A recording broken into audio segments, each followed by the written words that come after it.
ভোগালী বিহু আমাৰ আটক পৰিয়ালে আজি বিহু উদযাপন কৰিছোঁ।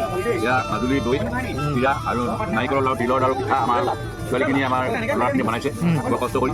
আমাৰ বিহুত আজি ভালেই গৈছে। আজি আমাৰ ধাৰণি আছিল কাৰণে অকণমান দেৰি হৈছে, গতিকে সকলোকে ভোগালী বিহুৰ শুভেচ্ছা দিলোঁ। সকলোৱে তৃপ্তিৰে খাওক। দাদা চুঙা চাউলৰ যিটো আঠা নটসূৰ্য থিয়েটাৰৰ শিল্পী আঠাটো এনেকুৱাই ভোগৰ হেৰিটো মানে কি কয়, আমি এতিয়া গোটেইখিনিয়ে বহি আছোঁ।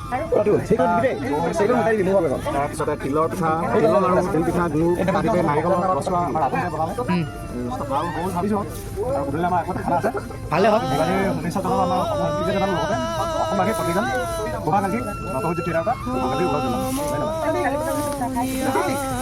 কবি সপোনা কিবা এটা কোৱা।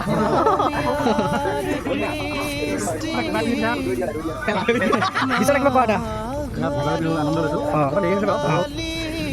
জাৰ্ণি আছিলে কাৰণে দেৰি হ'ল।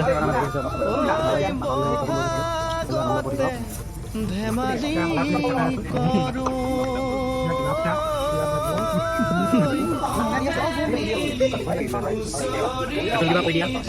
সকলোকে ভোগালী বিহুৰ বহুত বহুত শুভেচ্ছা জনালোঁ শেহতীয়াকৈ। আজি আমাৰ পিঠা চিৰা আদি চব খোৱা হৈছে। এয়া আমাৰ নটসূৰ্য থিয়েটাৰৰ জলপানৰ আয়োজন।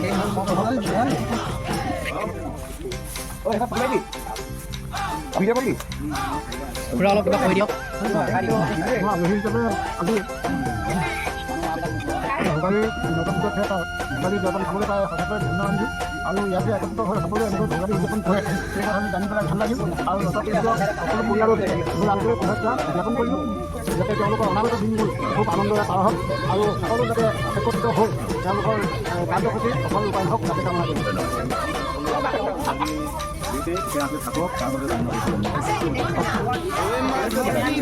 এয়া আমাৰ এক্টিঙৰ ডেন্সৰ এক্টিঙৰ গোটেই ছোৱালীখিনি আহিছে। কিবা এটা কৈ দিয়া, কিবা এটা কৈ দিয়া। কোৱা কোৱা কিবা এটা কিবা কবি। দি আছে চব বহি লোৱা।